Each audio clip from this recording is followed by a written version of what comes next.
Hey, what is up guys? GuitarRock here, welcome back to another Chaos Zero Nightmare video. So let's talk a little bit more about CZN. This is going to be what my thoughts are after playing the game for 1 week. Now, I'm sure plenty of you guys, perhaps you might have encountered multiple different issues if you are playing this on PC. Alright, Stove Client, number one, I have this very weird issue. Maybe this is just me, but specifically, if I play the game on full screen, it stretches it to more than it should be. So I have to do it in like a windowed mode. So it is going to be very specific, right? So again, I feel like this is going to be a very specific issue, but definitely I figure I'll mention that out there in case somebody is experiencing this as well, right? So there we go. Windowed mode is fixes it for me, alright? So therefore I can play it in a proper screen, but it's going to have that white bar on top, very annoying. But other than that, so far for me, I think the issue that I think most players have is going to be specifically for Stove Client. I've heard plenty of players experiencing very buggy or just bad experience with Stove Client in general. Now that's going to be number one thing that perhaps if you guys have been playing, you might have seen that happen a couple of times before. Why is the words cut off? It's supposed to be cut off. I have no idea how that is, but I guess it's supposed to be cut off because I'm playing in windowed mode. So number two, something that perhaps you guys might have heard me talking about, or some other players or some other content creators talk about, is going to be about, I guess, the deletion of account, right? So some of this kind of issue can basically frustrate you as a player, because if you play the game and then suddenly you log in and your account gets deleted and be like, okay, that kind of sucks, right? So that's going to be something that I'm not sure if it's still happening, but definitely I believe at least Smilegate, they are aware of that issue. They have been trying to address that as well. That's going to be one thing to consider. So those are, I think, one of the small little nitpicks that I have regarding the game, right? Now, outside of those things, after playing for 1 week, what do I think of? Let's talk a little bit more about the story, right? The story is going to be something that I feel like can be improved a little bit. Now, maybe not everybody cares about the story, and that's fine, right? I get it. If you play the story, you understand that we have like the main storyline, which is the middle one. That one is voiced, but the one that's above is not voiced, right? Now, I get it. Voice expensive. Alright, so you are not going to be able to voice every single chapter, and that's just going to be how it is. And again, with the story, I think some players are actually getting annoyed that they are forced to read the story for the first time. You cannot skip it for the first time. I find that a little bit odd as well, right? So I feel like that one is just there to combat rerollers, it feels like. But you can see, right, the main line, this one will have voice. Yep. So small little nitpick here and there. Those are going to be what I think about the story. If you guys like it, I feel like this one is going to be, so far it's getting better, right? Chapter 1 was a little bit weird here and there. You're trying to understand the world, and then I guess once you reach chapter 4, there's more and more things. The connection with the characters starts to appear more and more. Now, one more thing is going to be about auto in general, right? So I'm sure you guys are aware, the game, if you're playing in all of this game mode, especially in chaos mode, right? Chaos mode is where you have these particular characters, you set it up, you basically are trying to explore a little bit and get the special save data or battle data for the character. And this is going to be where, a lot of players wish that they have auto or a little bit of quality of life into it, because that's going to be where the game is lacking quality of life, right? So hopefully that will come in the future. I do think that right now it is going to be something that I feel like we'll eventually get it. More and more quality of life is going to come, but the game practically launches with almost zero quality of life, which I find very odd, because in my opinion, that's going to be one of the more important things, especially for games like this, or else it's going to feel extremely tedious, even in the farming stages, right? So a simulation is going to be where you can farm plenty of things, right? So I'm sure you guys are aware by now. In the growth, you can farm like level up materials, you can farm like level up materials for your character and your partner, which is the weapon thing. And then you can see this is going to be, all of these are going to be the ascension materials depending on your class. And then you got memory fragments, which is like your artifact in a way, a specific set that you need, etc. Now if you were to farm any of this, right, you can see right here, the maximum that you can do, I'm just going to do refresh, the maximum that you can do per stage, I guess not the artifact stage because that one is fixed, but more for the growth one, you can only do 3 attempts. So you guys can see right here, right? So I don't know why they lock it to such a small amount. The quality of life is barely lacking.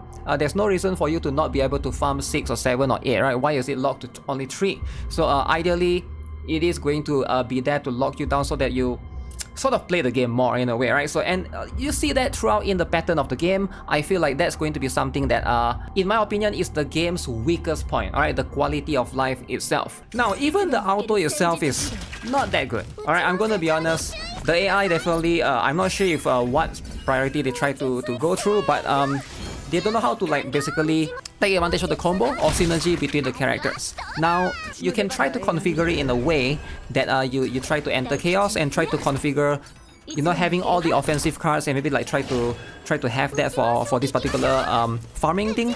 But generally, I think like the AI is just not that good.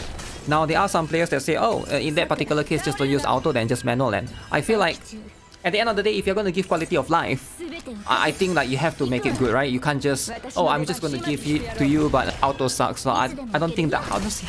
So that's not a good thing generally. So some sort of like configurable preset, something that we can prioritize in terms of like, you know, activating certain skills first is going to give it an advantage. But generally, that's what I've noticed so far. Let me know. Maybe it's just my combination of my characters. Are you guys struggling with that as well? Because maybe there are some pattern or synergy that I don't see. But so far, the AI, I don't think it's that good in this particular game.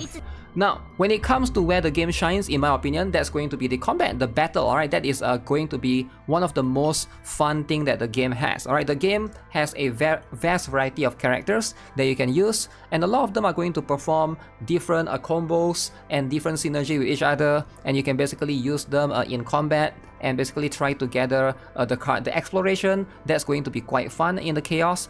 That's going to be something that you're gonna try to go in multiple times to try to get the best setup for your character, right? So so far, I haven't had much luck yet, but I think my Kalib one is going to be, I have one of the best one at 54,000 at level 40. Of course, you're going to need to constantly need to try to get better ones, but ideally, it's going to be quite difficult to get a perfect run. So that's going to be where you'll be spending most of your time, most of your runs. You're just going to go into chaos mode and try to do that that run multiple times, right?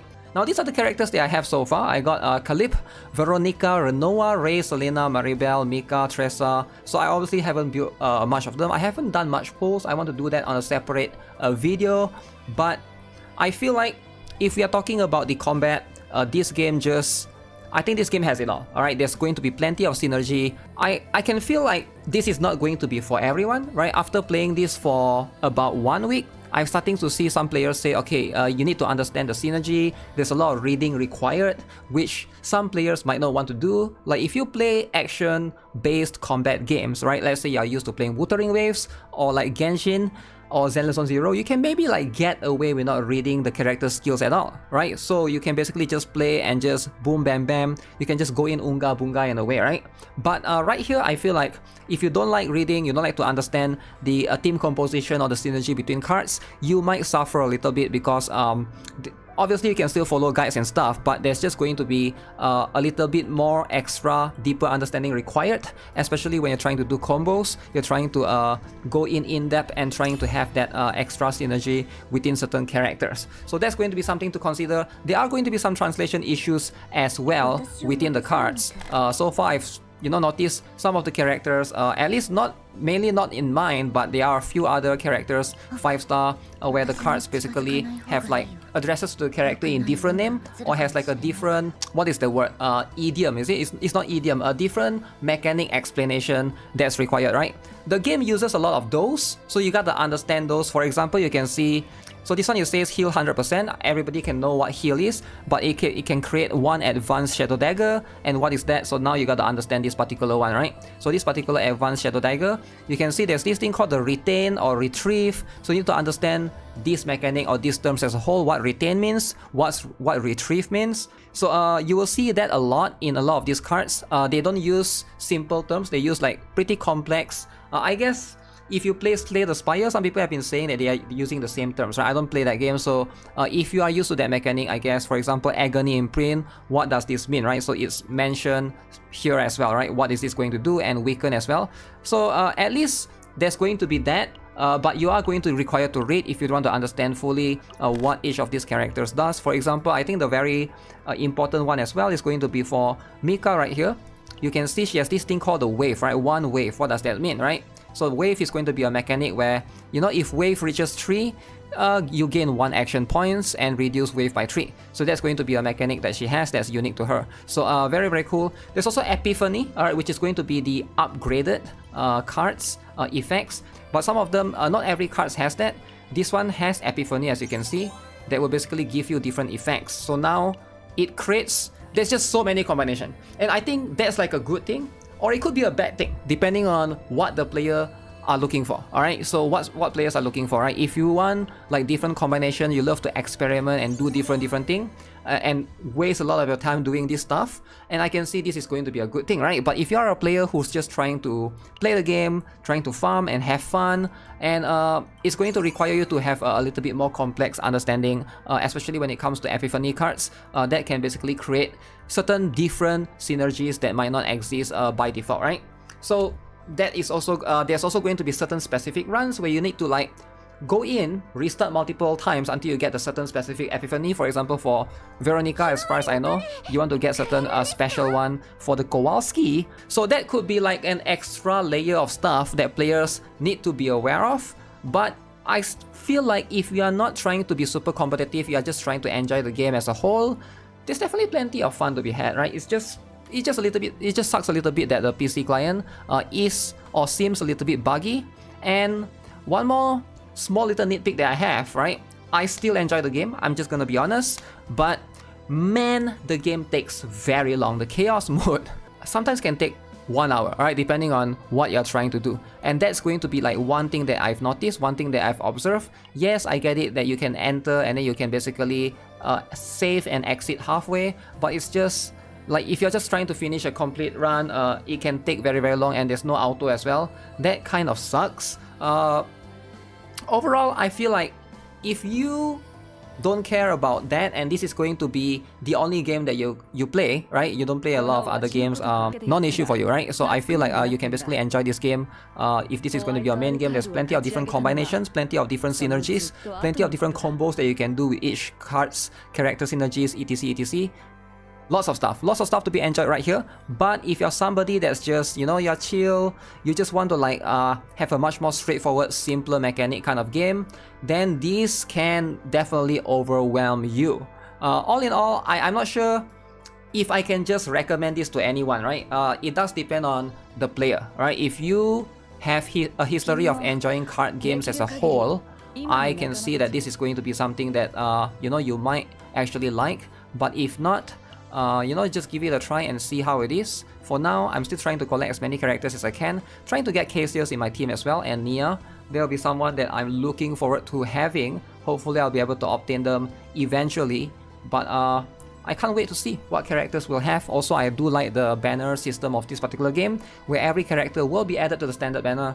I'm not sure if that's going to be an issue in the long run. For those of you who are not aware, right? If you are not aware already, the so-called limited banner Haru right here, it is going to be added to the standard banner. So I don't see the need for me to pull her. I'll just wait for the next one. Alright, the next character. It is mentioned right here, right? Once the combatant event ends, it will be added to the standard rescue pool. So all in all, that's going to be a very interesting one. So no one is truly limited in a way. We are going to be able to you know, enjoy plenty of the other upcoming characters. Even if you come in late, right, you are still going to have a chance to get certain other characters that maybe are broken or, you know, very, very strong. You'll be able to have them in the future. So yeah, I think that's going to be it for Chaos Zero Nightmare. Let me know what you guys think of this game overall. Are you guys having fun? For me, still gonna play it. I'm still gonna slowly try to grind. Currently at level 40, but I'm gonna try to slowly push and you know, try to get the promotion done and stuff. As always, I'll see you guys in the next one. Subscribe if you guys have already. Give this video a like. Have a nice day. Goodbye.